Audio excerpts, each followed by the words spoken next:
on Sports Radio 98.7 The Fox. Goon is in quotation marks.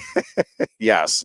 The dear Goon is still on vacation, enjoying himself undoubtedly down in North Carolina. So Chris Buchanani filling in for the dear Goon once again today.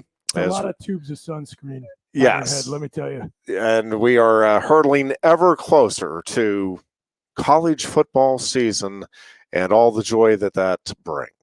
Are you hyped up for this week 0 stuff, or can you not? Because that's the equivalent of NFL preseason to you. It pretty much is, yeah. For me, it's that. Like, yeah. I'm glad football's back, but yeah, next weekend is when it's back. Do you have the same experience I do every August, where you've been without any real football for so long? Really, the only thing you got was a blue-white game back in April, and they start advertising the Hall of Fame game. And you're like, oh, man, football. I'm going to be able to sit down, turn the TV on, and watch a football game. And that lasts right up until the moment that game kicks off. And within 30 seconds, you're like, wow, this is boring. And then, you realize the preseason of the NFL stinks. Yes, it does not take long for that realization but to I let myself set in. Be fooled the first 2 weeks of August or whatever it is. Every single year, I enjoy fooling myself. Even the first 30 seconds in the game, I like fooling myself until I see 2 backup quarterbacks who may or may not make an opening day roster, throwing incomplete passes to receivers who definitely won't make an opening day roster. And then, I remember they can probably afford to shave at least one more preseason game out of the schedule. Yeah, they eventually going to 2 games just would make a ton of sense. They're going to do that, right? And it makes a ton of sense because number one, then either they're already just playing the backups.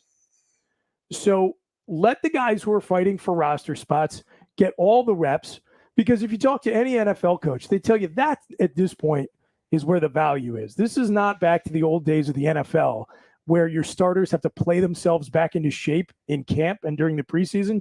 You're resting those guys. You're not risking them getting hurt. You're trying to figure out who are going to be the last 5 or 6 players to make your 53-man roster. So let them get all the reps. And the other thing I know from reading a lot about the Eagles, of course, obviously, and the Steelers to a lesser extent, but all over the NFL, coaches and players alike say that they are actually getting much more valuable reps for their starters and the guys who will make a contribution in the regular season out of these joint practices. That lets them see another team and go up against competition that's not on their own roster in a way that you really don't get in terms of getting quality reps in a preseason game. And, it doesn't pose the same kind of injury risk at the same time. So it's win-win. And as Goon and my buddy Brandon Noble have both bemoaned, all of the changes to practice rules as a result of the last couple of CBAs have gotten you to a point where, especially in the trenches, the first 2 or 3 weeks, that's where you're going to see your starters whip themselves into prime game shape. So, yeah, I think we've already seen the preseason shrink, and I think that's going to continue to happen, which I guess is bad news for the Baltimore Ravens. I think we may be having some issues with our radio broadcast, but we're working to get those straightened out.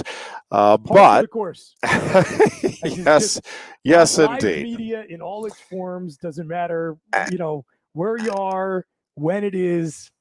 As Scott Geezy says, this first week with being on the air, it's baby steps. Well, it's cliche, but it's preseason for everybody, right? That is very much the case. Week 0, everybody. By the way, normally we are at Quaker Steak and Lube. We're ironing out a couple things on the technical side to allow that to happen. So for the time being, we are still over at the radio studio, and we will, again, as soon as we can, make our return to Quaker Steak and Lube for this show on Tuesday and Thursday afternoons. Quaker Steak and Lube, though, a great place to be. If you are a sports fan heading into the weekend, actually, if you're just a fan of food, it's a good place to be. Great food, great beverages, great service, and lots of TVs to take in all of the Little League Baseball action, Major League Baseball action, and yes, now college football, NFL action, all available there at Quaker Steak and Lube. Great place, by the way, to do a business lunch. Here's a little inside tip. Yes. You get the business lunch set up there, and you try to position the other guy into getting the wings, and then boom, you got him at a disadvantage. There's so many great wing sauces, and the wings there are awesome. You get the wings on his plate, all of a sudden, his fingers are getting all dirty. He's got the sauce on his mouth. You just get a nice, as Goon would, a gyro or gyro. You say gyro or gyro? I say gyro, yeah, but too. that's, me too. I'm very uncomfortable. Yes, I'm an ugly nice, American. Nice steak salad or something, and then boom. It's like you're playing on your home turf. Yeah, it doesn't sound right to me. I mean, I know before I don't need inundated. I know that gyro's not right. That just sounds right to this American ignoramus anyway. Yes, you got two ugly Americans over there, apparently. Gyro guys. Again, the high school football season gets underway tomorrow night. State College opening up at Williamsport. And we also have the other 4 Center County teams opening up at home. Bellefonte against Central, Bald Eagle Area against Bishop Guilfoyle, Penns Valley going up against Bellwood Annis, and Phillipsburg Osceola taking on Huntington tomorrow evening. And Center County Red Zone will make its debut, fingers crossed, tomorrow from 6:30 to 10. Still getting some things ironed out with that particular coverage as well. Opening week, what can we say? Yep, week 0. Scramble continues. Week 0. Let's talk a couple of things that I think are just interesting out there in the sports world. One, this suspension of the Iowa wrestlers, and 4 big names at the moment suspended for the season. Now, there's an appeals process, and I'm not sure. I'm really curious to see, one, how the appeals process works these days with the NCAA. And I can't imagine that at the end of the day, the NCAA will say, okay, never mind, everybody's good to go, whether or not it's the entire season. And that's, to me now, the big part of the equation for Iowa. Can these, there's 6 in total that are suspended, but it's 4 that are suspended for the season. And they're all likely starters and projected to have big seasons for the Hawkeyes, including Abe Assad and Tony Cassiope, Cole Siebrecht, and I knew I was going to do this. I'm going to blank on the other one. I do have the story back here somewhere, and I know Patrick Kennedy is one of the 2 with Cullen Shriver that are suspended for a few matches. Nelson Brands, my gosh. Nelson Brands is the other one that is facing the season-long suspension. And this stems from the gambling scandal that has kind of rocked Iowa and Iowa State here and their athletic programs. And there's a few things about it. One is, with the ease of access to online betting in general now, right? It is certainly understandable how some will succumb to the temptation, even if they are told repeatedly, you cannot succumb to the temptation. And it's like all of these vices. I just got into a big discussion with somebody earlier this week, starting out talking about this Iowa State situation, but then why are the states making it legal? This wouldn't happen if you just didn't legalize gambling. And I understand the viewpoint, but we're going to go back to, how did prohibition work for alcohol? Right. And truthfully, how has the state legislature here in Pennsylvania is taking up the legalization of recreational marijuana for adults, and it is illegal right now in Pennsylvania, but it is not stopping anybody who wants to do it from doing it. Yeah. Right? Like, I mean, well, and now that we've built this entire little subsection of the economy around legal sports betting, good luck putting that toothpaste back in the tube. You know, like that's kind of like Captain Hindsight from South Park. It's like, well, maybe we shouldn't have legalized it. Well, maybe you shouldn't, but it's too late now. We are living in that world, and I don't see a high degree of likelihood that we're going back anytime soon. No, I don't either. And this is where, again, I think it's going to get really tricky moving forward in terms of what are we okay with and what are we not as a society. And obviously, I mean, the NCAA makes its rules, at least for the time being. But in terms of governing college sports, now, one thing in play here is that if you're under the age of 21, you can't legally gamble. Yeah. So, I mean, this is against the law on top of NCAA guidelines.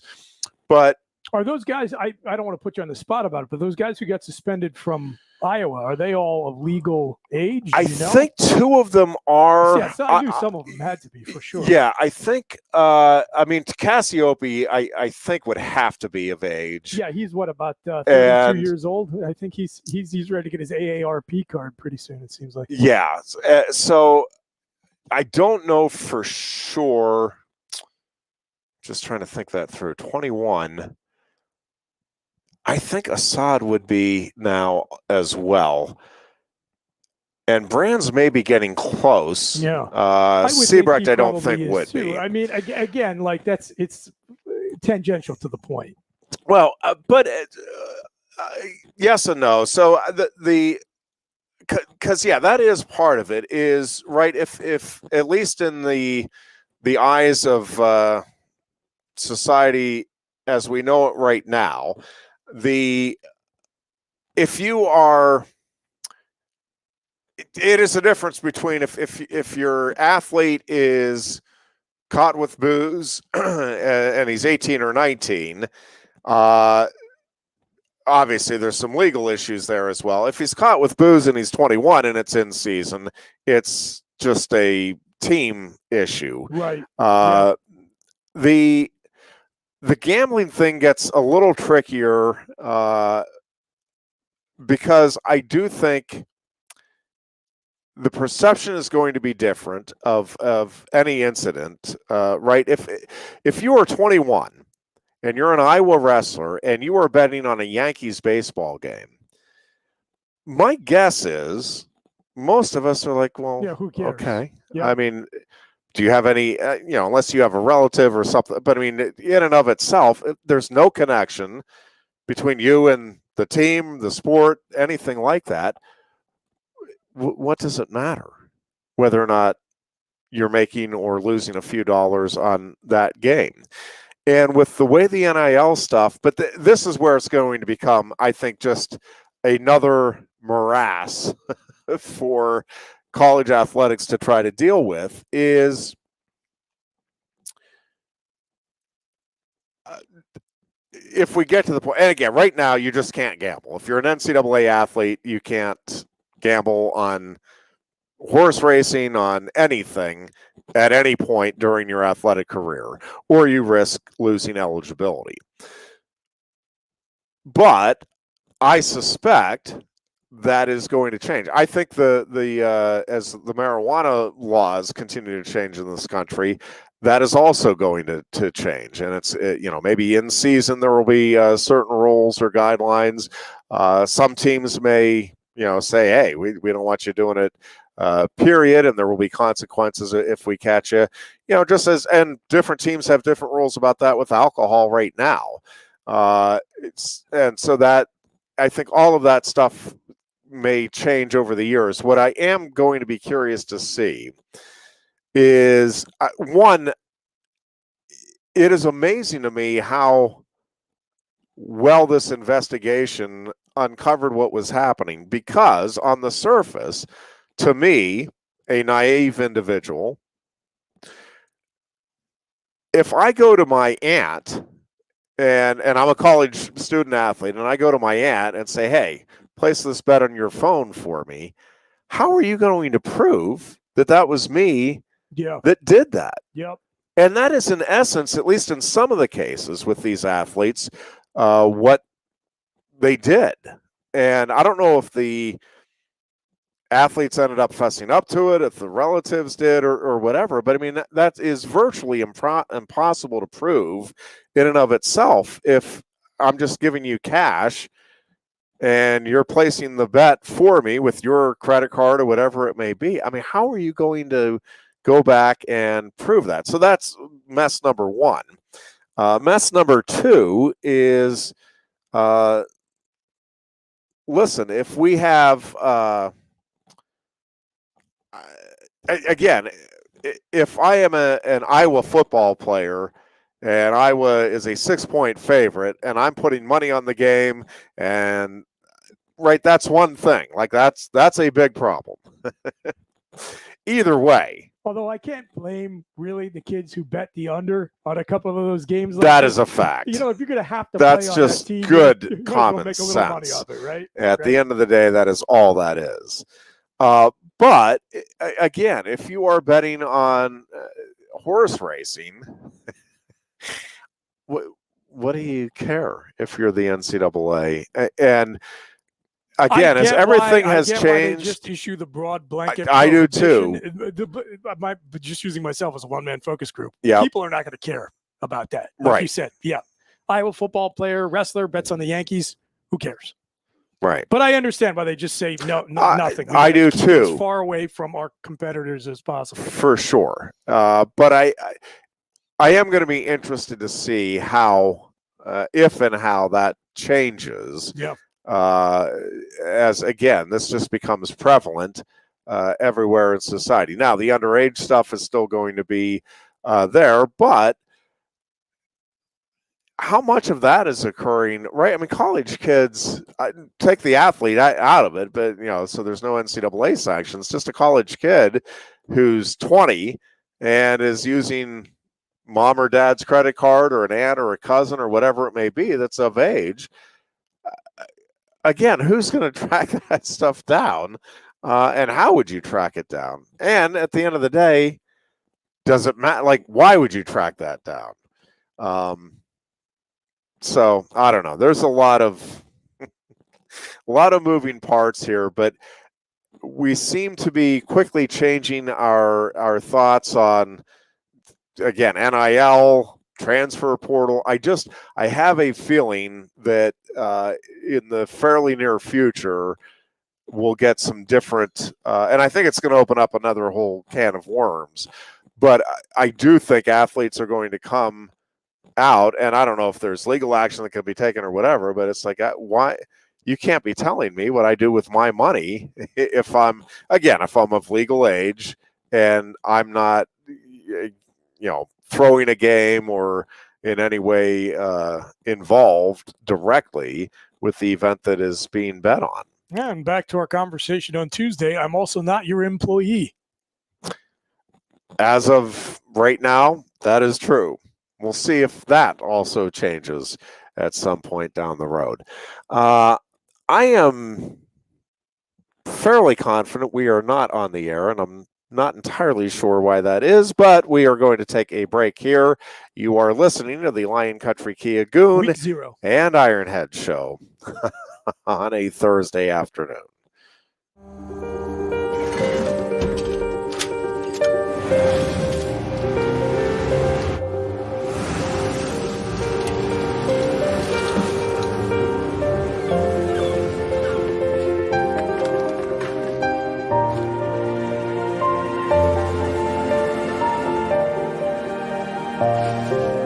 Make more good in the all-new Sportage X-Pro. Kia, movement that inspires. Quaker Steak and Lube is throwing open the garage doors and setting up the umbrellas. It's patio season. Come enjoy great food, drinks, and fun in the sun. There's always something happening at Quaker Steak and Lube, but we're really amping up our event calendars for our favorite time of year. Visit thelube.com to find out what's happening at your local Lube this season. Lunch, happy hour, dinner, or late night, indoors or outside, at Quaker Steak and Lube, you'll always find big flavors, friendly faces, and lots of fun. New Trail Brewing Company proudly crafts their beers right here in central Pennsylvania. Brewed with only the best possible ingredients, New Trail produces a variety of year-round brands as well as weekly experimental recipes. New Trail Broken Heels is Pennsylvania's favorite local hazy IPA. This beer is smooth and full-bodied. Hand-selected Citra hops lead to notes of bright clementine and juicy ruby red grapefruit. Broken Heels is perfect for a pregame tailgate all the way through the victory celebration. What's the best mid-size pickup? Tacoma. What's the #1 mid-size truck in resale value? Tacoma. Want to get great gas mileage, 4 doors, and 4-wheel drive? Tacoma. Sioka Toyota of Williamsport has over 25 available right now. You can lease a brand new, never-driven Toyota Tacoma for just $379 a month. That's 30 months, $3,000 cash or trade, 10,000 miles a year. This is while supplies last. Buy yours or reserve yours today and see the Sioka difference. And remember, tell them Johnny sent you. Well, we are back on the internet. Still waiting around on the radio, am I right? Either that or this is riveting conversation for the radio listeners of Happy Valley. Nope, it is. We're waiting for the time being. In fact, we'll just keep a little ear out here for what is happening on the radio. Hopefully, I've been texting the appropriate authorities and trying to get the radio situation. That's okay. A little bonus conversation for the internets here, Ironhead. And if you've got to focus on trying to get us back on the air, you can tell me to stop talking to you and just monologue for a little bit. No, I think we're all right for now. I'm just waiting for a response from somebody. I am curious on your perspective. It's probably a little too early to say, but those 4 guys not being part of the Iowa roster, like that #1 potentially upsets the balance of power even further in the sport. Number 1, right? Yeah, big time. And then does that give them the opening to go into the transfer portal still and try to like coerce some replacements? Like there's that kid from Lehigh who said he's trying to get his, I can't think of his name, who's trying to get 1 more year of eligibility. Yeah, you know that is a good question. And I don't know what I would think probably yes, that they I hadn't even thought about that. They've still got a fair amount of time till their season starts. And the rules around when the transfer portal is quote unquote open have changed like 3 times in the last 3 years. And I don't know if it's consistent across sports, whether it's the same for football as it is for the Olympic sports or what. But if there is any place that could, at the drop of a hat, probably convince some of the most talented wrestlers across the country to jump ship, Iowa would be like one of 2 or 3 programs with a chance to do that, right? Yeah, for sure. Yeah, I hadn't even thought about that, but that is,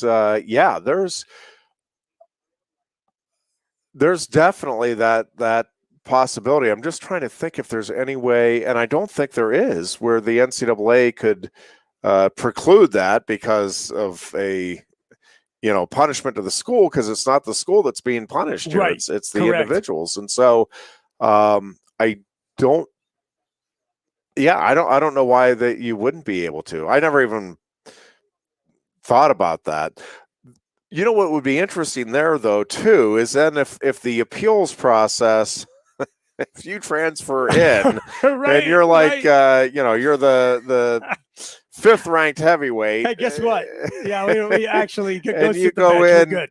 Yeah, so man, that is an interesting thought, and I don't know if they get any kind of a feel, and whether or not it would be accurate anyway. But as the appeals process goes through, do you get a sense if you're Iowa, that you know what, this probably isn't going to work out our way, and to some degree, it may be just like going to a jury. You may think, this jury is no way it's going to convict, and then it comes back and it's like, nope, we're convicting. So, I mean, maybe the feel isn't even relevant in the overall scheme of things. I'm just trying to think, if you were an Iowa coach and you're in that position,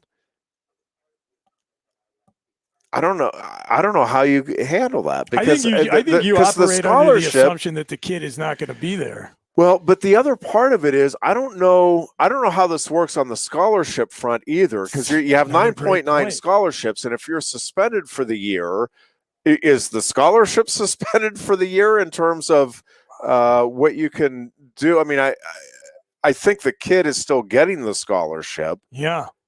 And if he's taking classes, then he counts against your total. So I don't I think, I mean, you could bring somebody in, but I don't think you could give them scholarship money, or at least not very much. You might be able to rearrange some, maybe, within your program. Absolutely breaks my heart, by the way. Just heartbreaking to me. Now, let me say two things. First of all, a couple people texted me about that last night, and I said, you know what? Like, they're but by the grace of God, okay?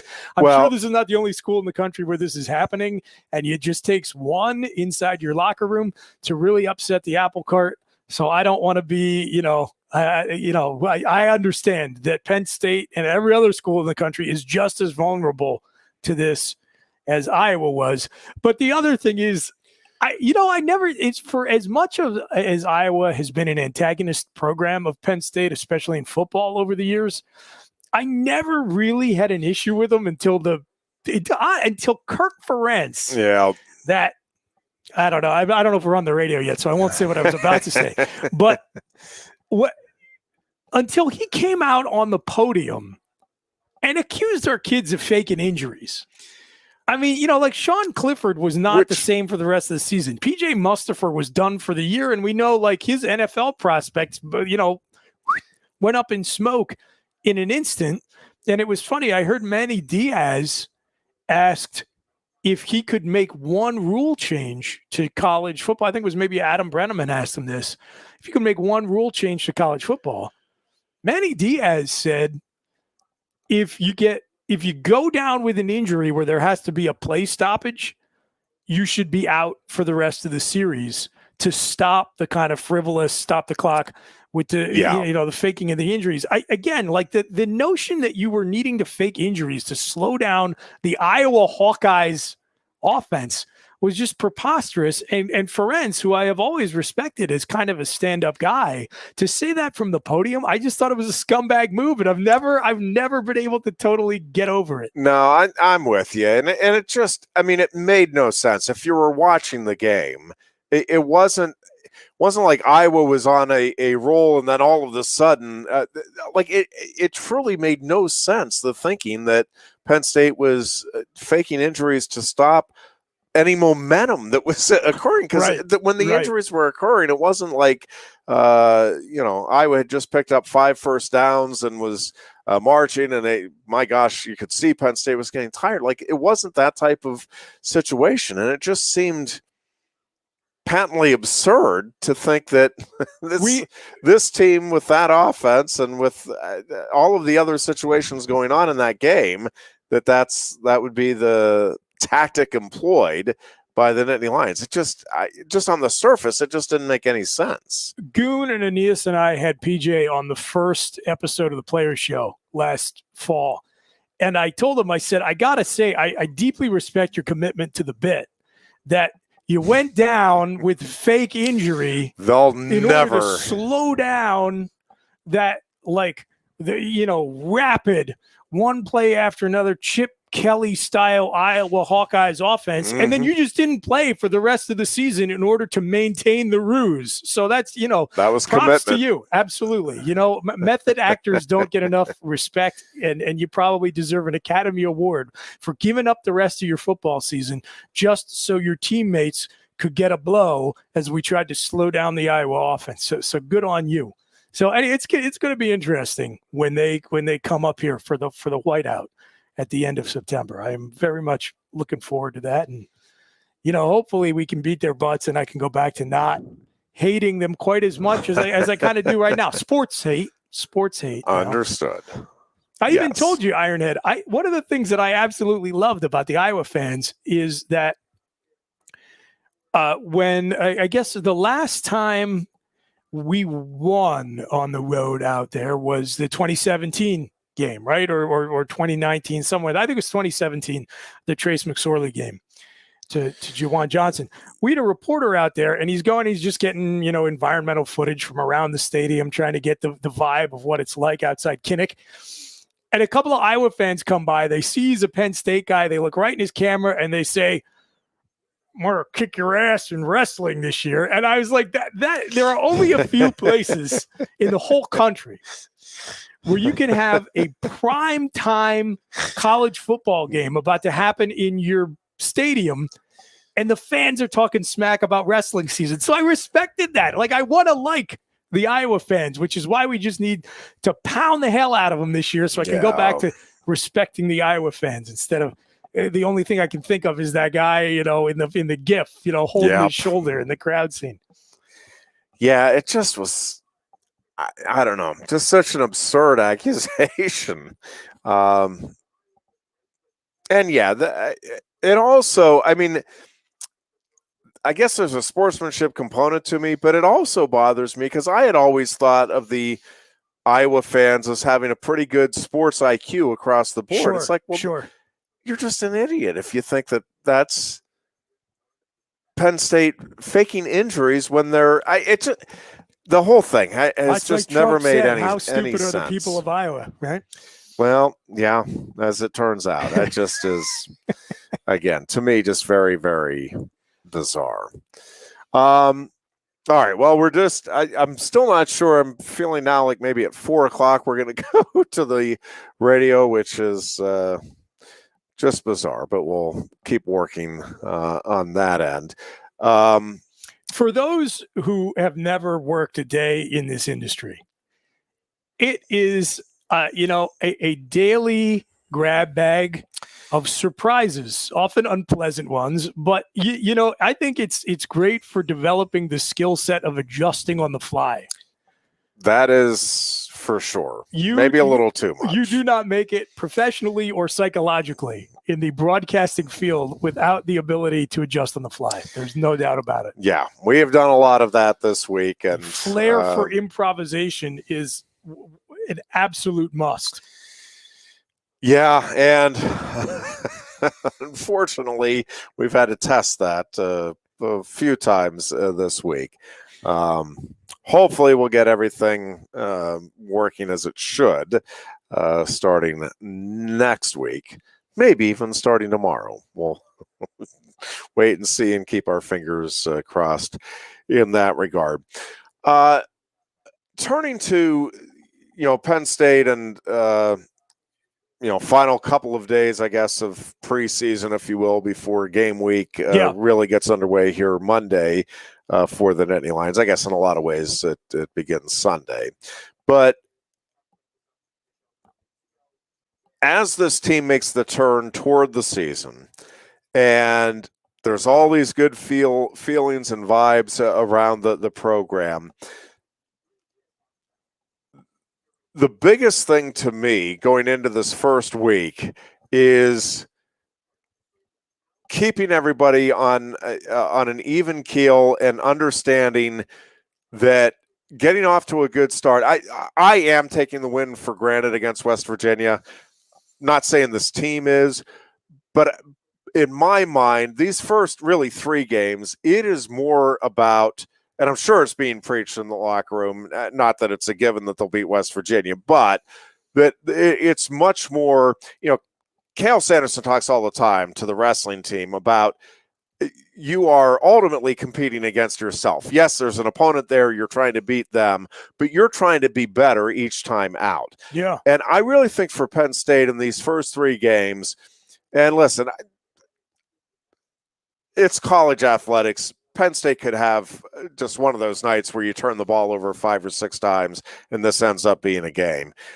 I think the closer we get to this game and first-year starter at quarterback, a defense that is, I think, struggling just to figure out how to align. I think Penn State is going to absolutely lay the hammer down on West Virginia. Well, okay, so here's the way I look at that, Ironhead. I think that if you go back the last 2 years and look at Auburn's defense, which was not a great SEC defense or not a great unit by Auburn standards even, and you know, they're a second-tier program in the SEC, which is right now, you know, nothing to sneeze at. I think this defense is considerably worse.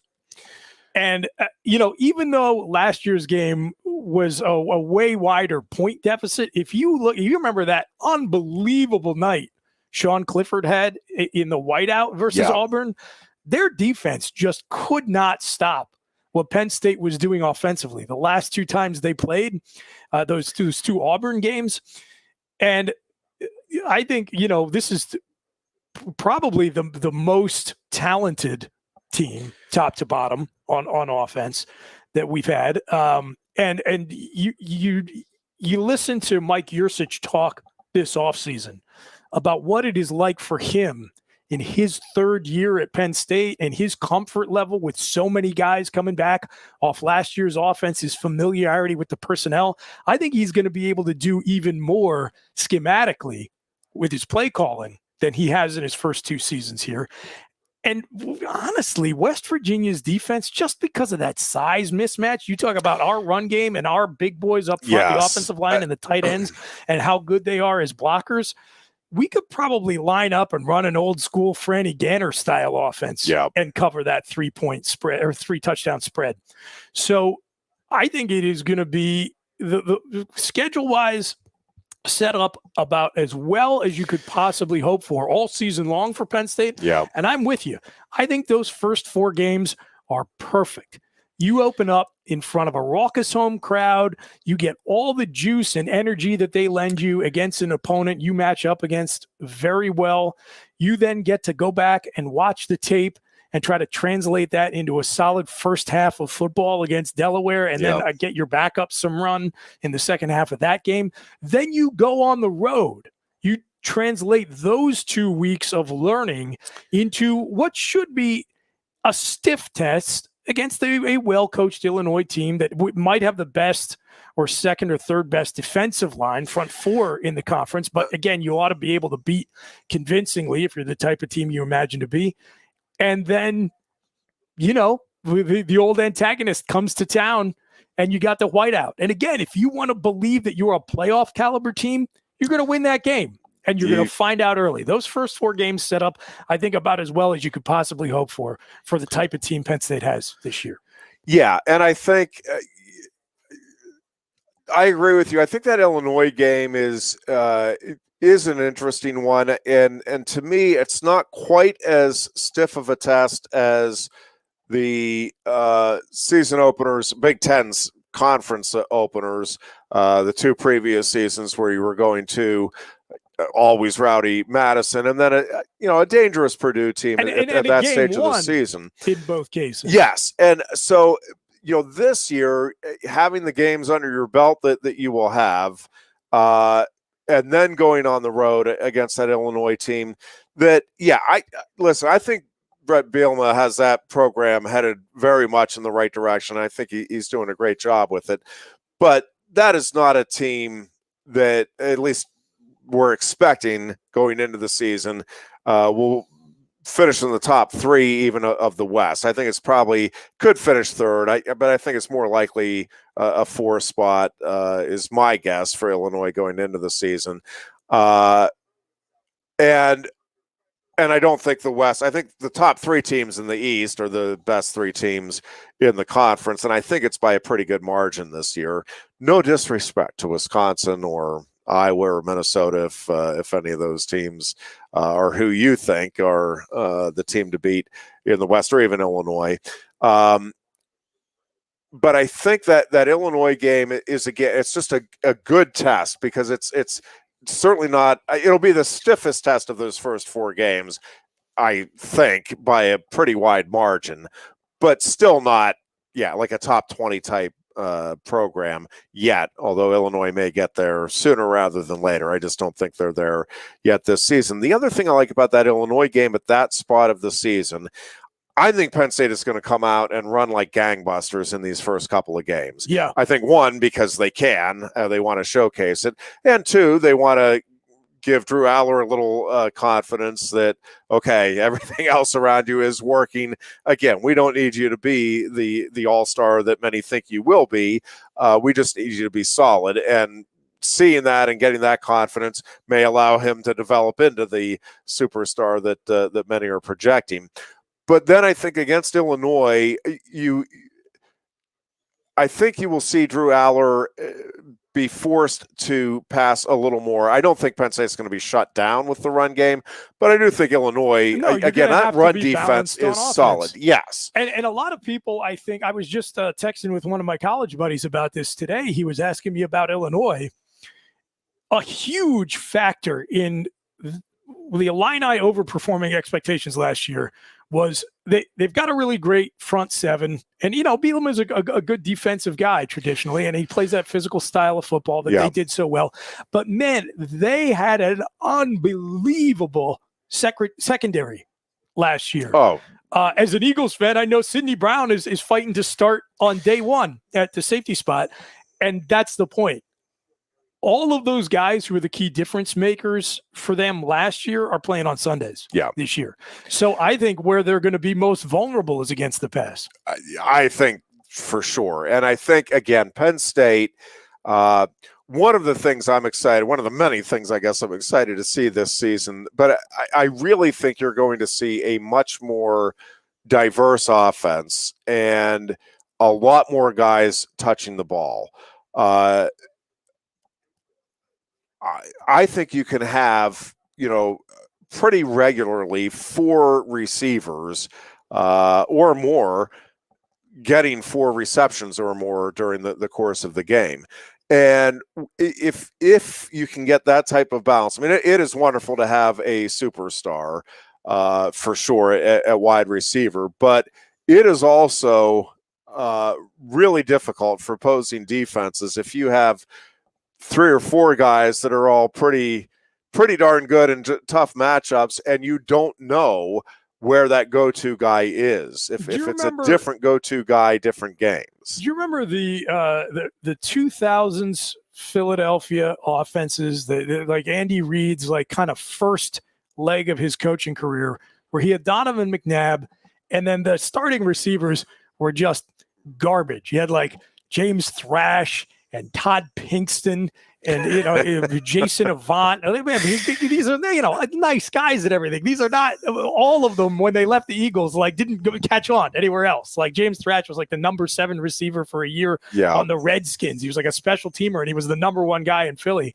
And Andy Reid's whole philosophy was, I don't need a number 1 receiver. The system creates the plays. Now, eventually he realized that was wrong and he had to go out and get Terrell Owens, and then what happens? They go to the Super Bowl. But they still went to 3 NFC championship games on the philosophy that I can just roll garbage out there. Yes. And my system is going to get these guys open. And I think there are a lot of Penn State fans and some national folks too, who, because they don't know the names, they think that Penn State has the equivalent of James Thrash and Todd Pinkston and Andy Reid just rolling out a system offense out there. I don't think that's the case. I think that the guy I am really intrigued about, the way he has been talked about, and in some cases not talked about the offseason, is Harrison Wallace, Trey Wallace, because I expected when we brought Dante Cephas in here and Amari Evans was talked up so much last year and then had the huge blue-white game, that was going to be a complete open competition for the number 2 receiver spot.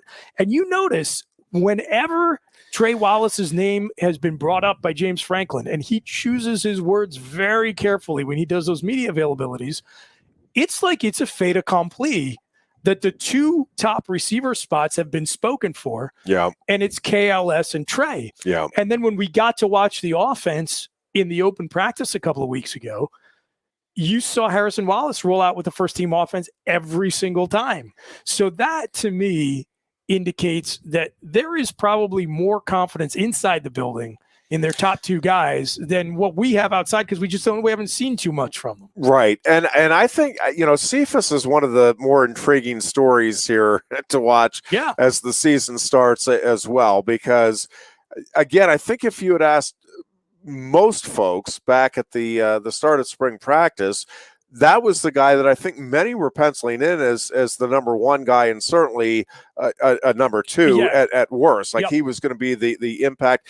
And listen, so I'm clear, it's not that I don't think Cephas is going to make an impact or isn't going to be a really good player.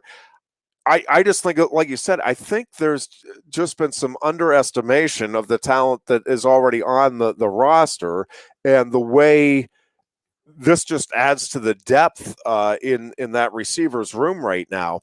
And again, I'm going to keep coming back to this, but I just think when you have an offense that can spread the ball around, both with its receiving core and then with what I think is just a fantastic tight end core, and you have a couple of running backs as dangerous as Allen and Singleton that you can throw into the mix,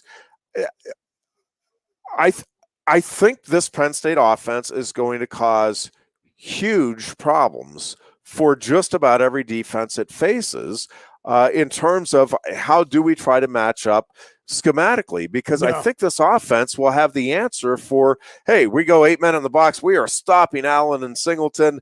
You are not going to run on us. Luck. Well, fantastic. You're going to go one-on-one on coverage with that receiving core and let those tight ends go downfield. I mean, again, I just feel like there's an answer there this year for Yurcich and company. No matter what the defense does, they're going to be able to adjust and make a play off of it, because somewhere you're going to be leaving yourself exposed against a really good part of the Penn State offense.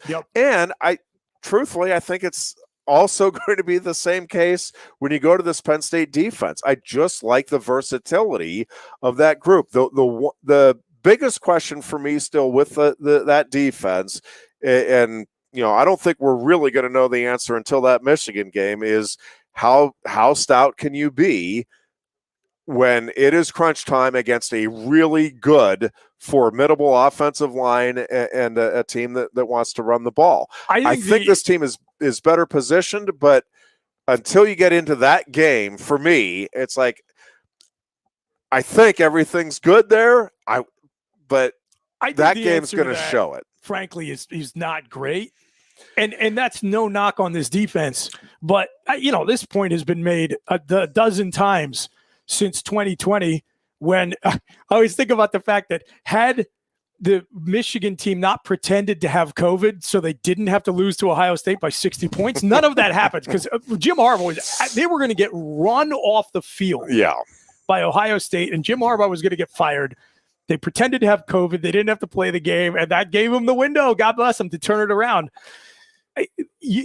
They have built their team with elite level talent, kind of the way, using the same, taking advantage of market inefficiencies that Illinois or Wisconsin did, where it's like, okay, everybody's going to stop Ohio State. They're trying to stop speed. Well, we're going to run power. They just didn't have the athletes that Michigan does. So you're just not going to be able to build your team to be able to win both of those games playing your opponent's game. And Penn State is still very much built to beat Ohio State, which is good, I think, because we're looking at playoffs. The majority of playoff teams you're going to see are going to be built more like Ohio State than they're built like Michigan. And I think we were talking about the diversity of this offense. I think we're going to have to outscore Michigan, because I don't think there's any way we're going to stop that run game. Yeah, I think that the two things I think that I'm looking for in that game is, it's a 4-quarter game. In the fourth quarter, is that defense just done? And, that is a concern for me going into that game. The other big part of it, though, for me, is can you force turnovers? Can you get in there and hit the ball carrier often enough, hard enough to get a couple of, it doesn't have to be a 6 turnover game. Can you get a couple of balls loose and get at least one of them? And because, yes, I think that offense, Penn State's offense, is going to be able to score its fair share of points. If you can give it an extra possession or two over the course of 4 quarters, then I really like Penn State's chances of pulling that game out. If it's straight up or Michigan wins the turnover battle, I just think it's a not an impossible task. I like the way that this team is built. I just think it's there's not much margin for error then on the offensive side of the ball, and I think you're then relying on the defense making 3 or 4 stops at least in terms of not letting the Wolverines into the end zone. And listen, if this Michigan team stays healthy and makes the progress that you're expecting, I mean, this is a team that could average in the low 40s this year. I mean, it is that good of an offense, and I think with McCarthy now, it's not just that they can pound the ball. I mean, I think against Penn State, that's going to be their game plan, but if Penn State does have the answer there, it's not like Michigan's going to be stymied and just going to have to close up shop and go home. That is a versatile enough offense and team that it's going to give you problems regardless. Yeah. And I haven't logged my official season record prediction yet, but I am like 99% at this point, 99.9% that I am going to go 11-1 and have the split go win at Ohio State and lose at home to Michigan, because again, those matchups, right? But it is time. It is what makes this season so compelling to me.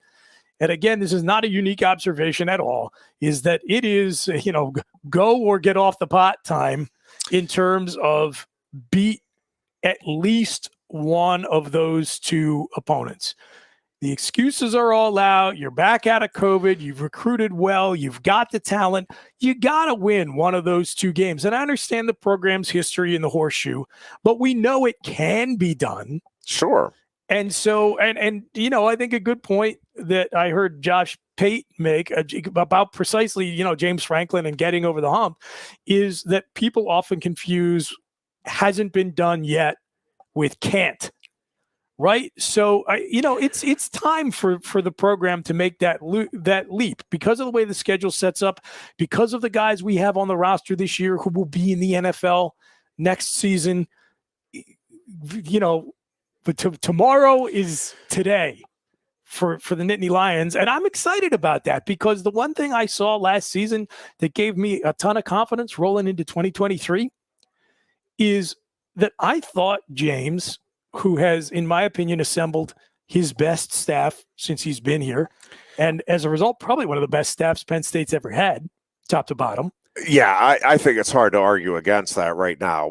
Especially if you're including, which you would be, consultants and when you look at the football credentials and expertise that's on that staff throughout, I don't think there's any question. This is you say that. I'm not saying that as a slap down to any of Joe's staffs. It was a totally different world. For one thing, the consultants weren't there for the overwhelming majority of Paterno's career. So, but I saw from James and that whole group, I saw growth, because the one thing that can be said about James Franklin from year 1 through year 8 was every single season had at least one just facepalm loss to a team that had less talent than Penn State did. You talked about that Illinois game earlier. That is a classic example of over 4 quarters, the stars should out,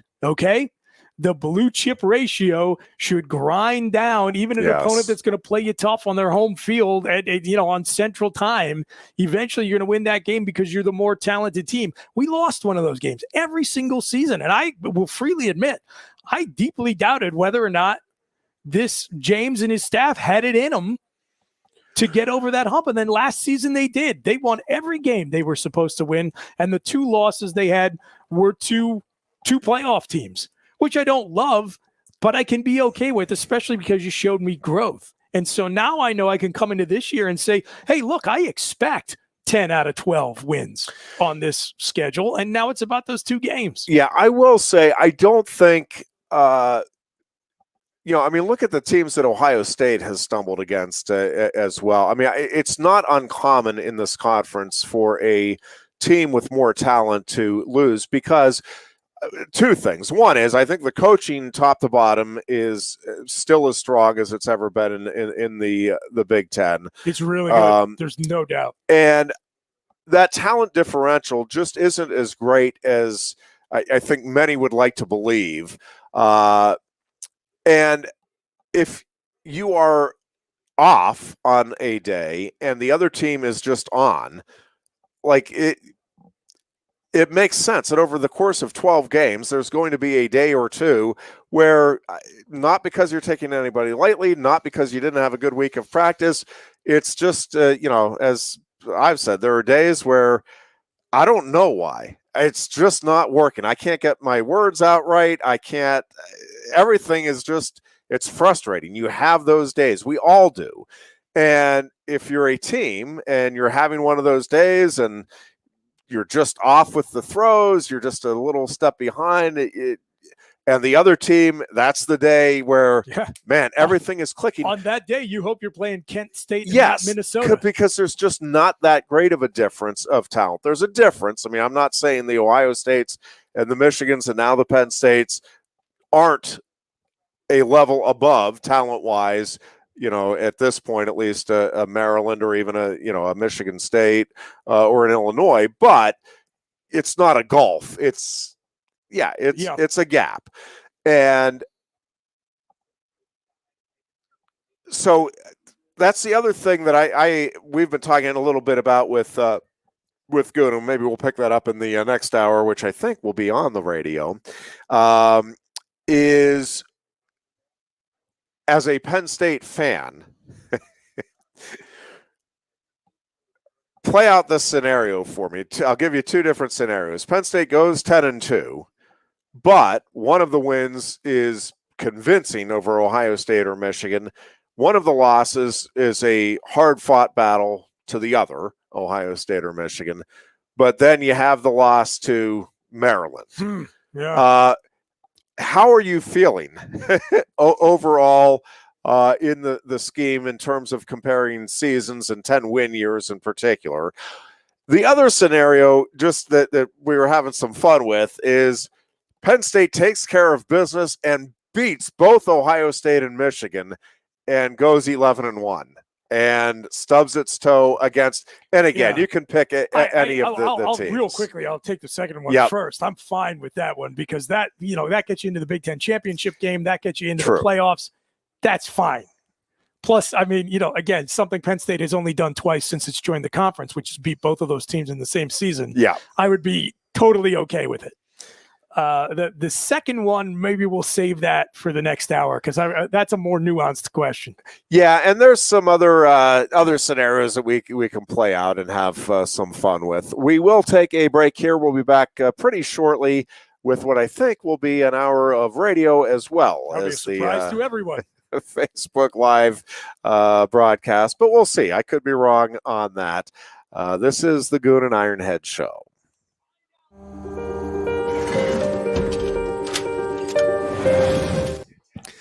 Well, let's just see what happens here, kids.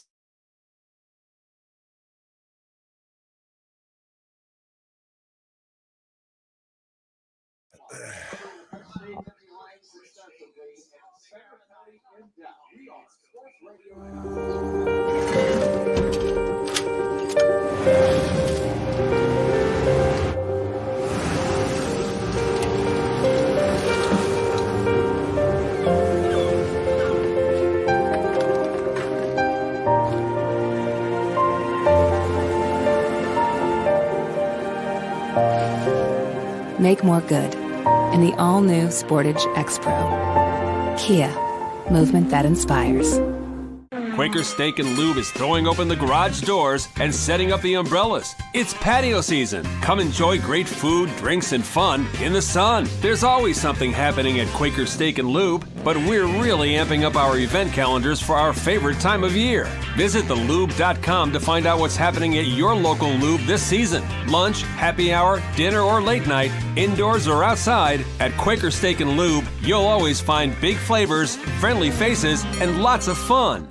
New Trail Brewing Company proudly crafts their beers right here in central Pennsylvania. Brewed with only the best possible ingredients, New Trail produces a variety of year-round brands as well as weekly experimental recipes. New Trail Broken Heels is Pennsylvania's favorite local hazy IPA. This beer is smooth and full-bodied. Hand-selected Citra hops lead to notes of bright clementine and juicy ruby red grapefruit. Broken Heels is perfect for a pregame tailgate all the way through the victory celebration. What's the best mid-size pickup? Tacoma. What's the #1 mid-size truck in resale value? Tacoma. Want to get great gas mileage, 4 doors, and 4-wheel drive? Tacoma. Sioka Toyota of Williamsport has over 25 available right now. You can lease a brand new, never-driven Toyota Tacoma for just $379 a month. That's 30 months, 3,000 cash or trade, 10,000 miles a year. This is while supplies last. Buy yours or reserve yours today and see the Sioka difference. And remember, tell them Johnny sent you.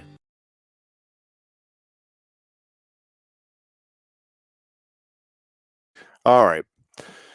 Well, let's pick up on the one loss to either Ohio State or Michigan. Beat the other one by 10, and then stub your toe, lose a close battle to, let's say, Maryland. Okay, so this is what's fun about these hypotheticals. There are some qualifiers on it, right? Like,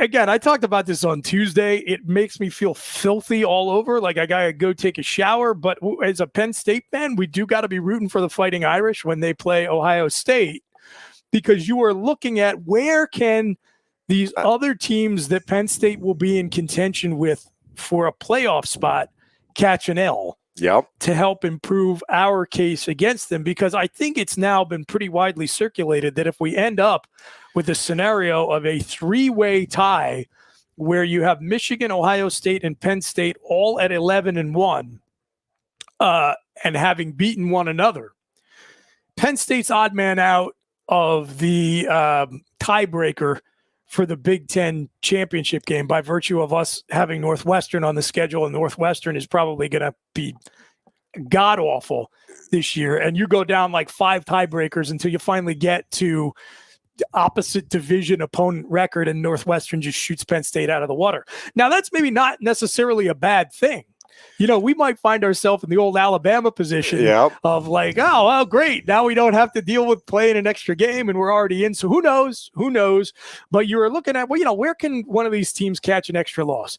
So it depends. If the loss is to Ohio State, but they've got another, or to Michigan, Ohio State has 2 losses on their schedule.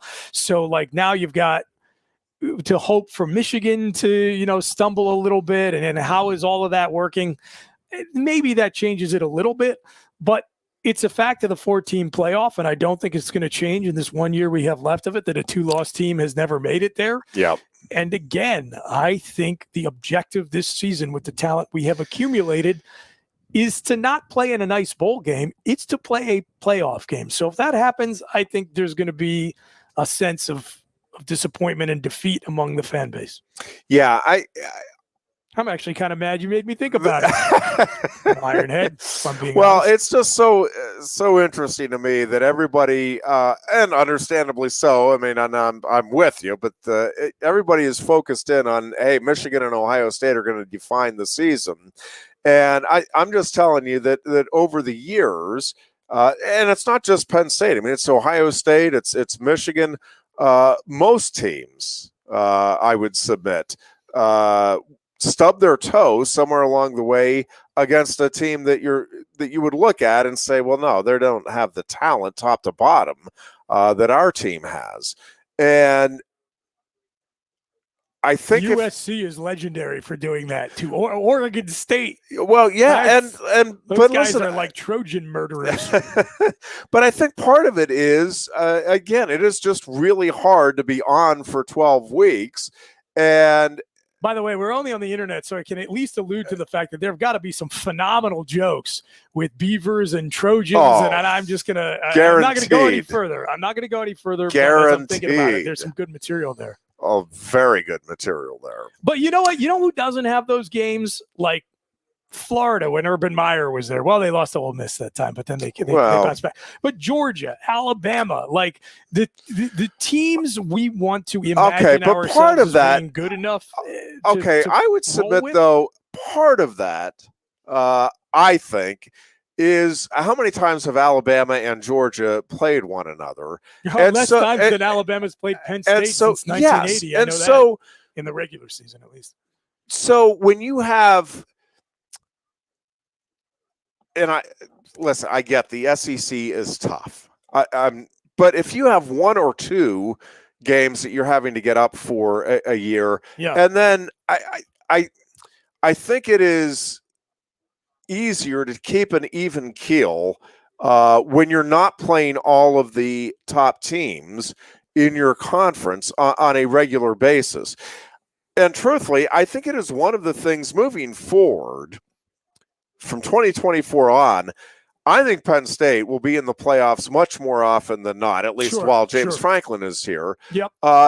And not just because of the expanded playoff scenario, the mostly because of the number of teams. Playoff. But but also because they're not going to be playing Michigan and Ohio State both every year. Yeah, good point. You're going to have teams rotating off. Now, again, I get it. I'm not saying the schedule is going to go from very tough to easy.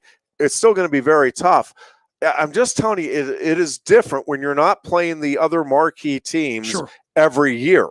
Or the other, teams that you're using as the measuring stick of conference been one of the success. 4 best programs in college football this century, and now Michigan, which has not been or even close to it, is playing it close to Ohio State's level. So yeah, but seeing them rotate off the schedule now, with Penn State's luck, will be a year where Michigan's really down, and then Oregon is on the schedule, and Oregon is the juggernaut that everybody's shooting for. I mean, that's obviously all possible too. But I think having that schedule rotate through the way it is going to here for Penn State, I think makes it more likely also that Penn State continues to have 10-win seasons on a pretty regular basis.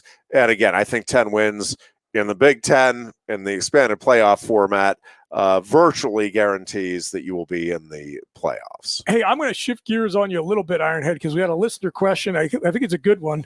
I think there's a super clear answer, but I am really curious to see if you come up with the same response I did. Sleeper linebacker to watch for the Nittany Lions this year. I think it's probably a pretty easy answer. Probably. Well, Abdul Carter, nobody has heard of this guy, and I really think, Chris. You would think they gave him 11, which has a little bit of a lineage. It would have tipped more people off, but you don't even hear his name. You don't hear his name. I'm actually going to blank on the kid's name that the freshman. Yeah, Tony Rojas. Thank you. I mean, I thought. So it was interesting. I thought it was that, again, I always love to try to pick through the little breadcrumbs James gives in his press availabilities. I thought he was potentially hinting at Kobe King has made a pretty big leap from last season to this season. And again, going back to what we saw in the open practice, I looked at him and I thought, man, he looks like he's trimmed down to me a little bit. I thought one of the issues that we had with both of the Mike linebackers last year, and I love Tyler Elsdon, by the way. He was one of my favorite guests on the Players Show. He's a Northeast Pennsylvania kid, so of course I got a soft spot for him. I think both of those guys are competent Big Ten starters, but I also thought they looked like they would have been absolute studs in the 80s or 90s for Penn State. Got exposed a little bit in space and in coverage last year. And when I looked at Kobe King on the open practice, I thought, man, he looks to me like he's trimmed down a little bit. And then I was listening to T. Frank talking on one of the Blue White Illustrated podcasts, and he said, yeah, indeed, he has added some muscle, but dropped his overall body weight a little bit at the same time. And James had some really complimentary things to say about Kobe in terms of the speed he's playing with, just in terms of his processing, having caught up to what he can do physically now, having had a year where, like, one of the differentiators between King and Elsdon last year in terms of who made the first starts at linebacker was Tyler had another year in the program. He had that advantage of having seen and experienced things. Yeah. So Kobe King was catching him up. So, maybe he's going to take a jump and surprise us. But you look at recruiting profile and how it stacks up with all the hype that has leaked out of spring and summer ball. Penn State just released their touchdown and takeaway leaders from summer camp. Tony Rojas was one of the two guys on defense. I don't see any way they're going to keep him off the field, and I actually expect to hear his name called multiple times against West Virginia. I think he's going to play a lot. Yeah, I think every now and then. And it's a super luxury because you have got Curtis Jacobs and Abdul Carter. Yes, and the thing is, I think Tony Rojas is going to play his way into significant snaps. Well, and I think I'm with you, and I think the great thing for him is I think he's going to get lots of opportunities to make big plays, because I think teams are going to do what they can to shy away from Carter and Jacobs and try to find a soft spot. I'm talking with the pass game. Run wise, I think this team, with the possible exception of Michigan, is going to be fine. For one thing, I don't think West Virginia, just going to the opener, I don't think West Virginia poses much of a threat offensively. I don't think they pose much of a threat defensively. I guess I could just leave it at West Virginia does not pose much of a threat. And in this opener. Just off the top of my head, I don't see why you couldn't experiment with Rojas at all three of the linebacker that's spots. The other thing. I mean, you go back to the 05 defense, which was one of our best defenses here in the history of Penn State. Yeah, Tim Shaw was the Mike linebacker on that team. And I'm curious to see, because Manny Diaz is obviously a fantastic coach. Yep. And I am really curious to see how much experimenting they do with different schemes and putting guys in different places, especially in these first couple of games. Maybe not so much in the Illinois, but I think they may want to just, hey, let's get a feel for what we can do in space and how these guys react in different situations. Sure. And so, yeah, I'm with you. I think you could see a lot of switching around with that linebacking core, and also even where you're positioning them. I mean, not just each spot on the field, but, okay, let's try up closer to the line of scrimmage here. Obviously depending down distance situations and stuff, but I think you could see a lot of different blitz packages this year than even we've seen. We obviously saw a good bit last year. I just think with this secondary and this linebacking core, and listen, I don't think they need to blitz a lot, and certainly in these first two games, I don't know that they need to blitz at all, to be honest with you, but I think they may just want to see kind of what they have and what works and exactly what they can get off of the edge in different schemes, and be able to have some stuff in their hip pocket for when they need it down the road. And one of the things that I love about the depth that the team has, which James just keeps coming back to and really beating the drum on, is one of the great strengths and differentiators of this year's squad, is that when you have a promising young kid who is just playing in a way where you watch him and you say, man, we can't keep this guy in the stable, we got to let him loose.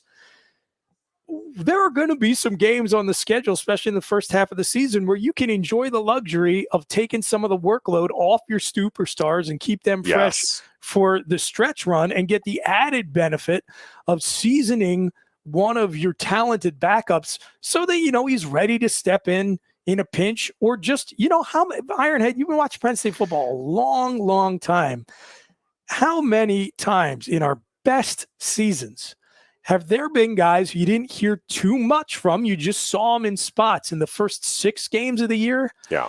And they were absolutely crucial, made game-changing plays over the course of the second half. And I think we're going to have a chance to get a lot of these talented second and even third team guys some quality reps and, have them ready. Have them ready for when those moments present themselves. And as James has said, that's just the long process of rebuilding out of, number one, the sanctions, number two, a post-Big Ten couple of post-Big Ten title, couple of recruiting cycles where I think we had some swings and misses that set us back a little bit. Then number three, COVID. It was just like, bop, bop, bop. 3 punches, all that you have to like stagger and get back up from. It's taken that long to build a roster like you see at those top 4, 5, 6 programs that keep showing up in the playoffs year after year, of a depth chart that goes 2 and 3 deep at every spot. Yeah, and I keep coming back to all of that. I'm with you. I love the talent. I also love the fact that Yurcich and Diaz are both back in their positions, and that they have the experience that they had last year, and they have the familiarity both with the kids on the roster, and that the kids on the roster have that familiarity with them. To me, that's why it feels like everything is coming together for this to be a special season. And a special season, that's a huge point. Yes, is getting to the playoffs. Winning the national title would be fantastic. That needs to be the goal, the objective. But getting to the playoffs would be that monumental next step for the program. And then I think you set yourself up for being a team that's at least going to be in the mix here for the foreseeable future. Yeah. So you make one change at the wide receiver coaching position. I think, again, I am working off the top of my head, so apologies if I misspeak here. I am pretty sure this is the least amount of staff turnover James has had since his first season into his second. I can't remember anybody leaving the staff from 2014 to 15. I think that's right. And I think since then, there has not been this much stability on his staff. And again, it's not just that you have stability, which is huge. I mean, you listen to these guys, both Diaz and Yurcich, talking about their ability to be more comfortable here in Happy Valley, to understand working with James better, to understand the rest of the staff, and to know their personnel, because they're bringing back so much of their star power on both sides of the ball. All of those things are great for any coaching staff. These are really, I think, elite schematic guys, teaching guys, play callers. It's a playoff staff, really. I think James Franklin needs to get a ton of credit for being a great judge of talent, for capitalizing on opportunities when guys like Mike Yurcich and Manny Diaz come free. And, look, being his own best advocate in the administrative world of Penn State, where we are transitioning from a time when, you had Galen Hall, God bless him. I just love this story that our, 78, 79-year-old head coach had an offensive coordinator who he recruited to play here as an assistant. Yep. Making relative peanuts. You have Dick Anderson making, like $55,000 a year to be the offensive line coach, to a situation where we got to pay our coordinators 7 figures, because this is how this world we want to play in works. And, he had to, slap some backs and knock a few teeth out in order to get there. And he's done it. And now we're at this place where I feel like, staffing wise, we are where we need to be to roll with the big boys, which again is why it's, time to beat one or both of our big divisional rivals. Yep. Nope, absolutely agree. We are going to wrap up the show for today. We should be back on the radio and on Facebook Live with the Dear Goon in tow next Tuesday. It's going to be game week. Until then, be good and be safe. Go Birds. Go Steelers. Make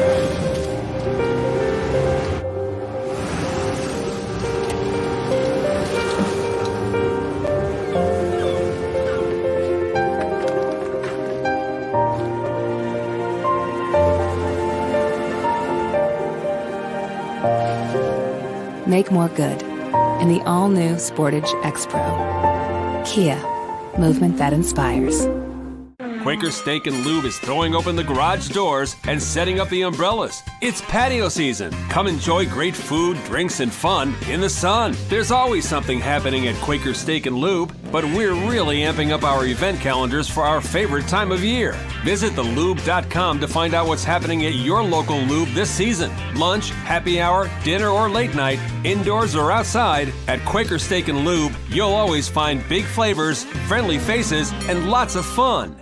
New Trail Brewing Company proudly crafts their beers right here in central Pennsylvania. Brewed with only the best possible ingredients, New Trail produces a variety of year-round brands as well as weekly experimental recipes. New Trail Broken Heels is Pennsylvania's favorite local hazy IPA. This beer is smooth and full-bodied. Hand-selected Citra hops lead to notes of bright clementine and juicy ruby red grapefruit. Broken Heels is perfect for a pregame tailgate all the way through the victory celebration.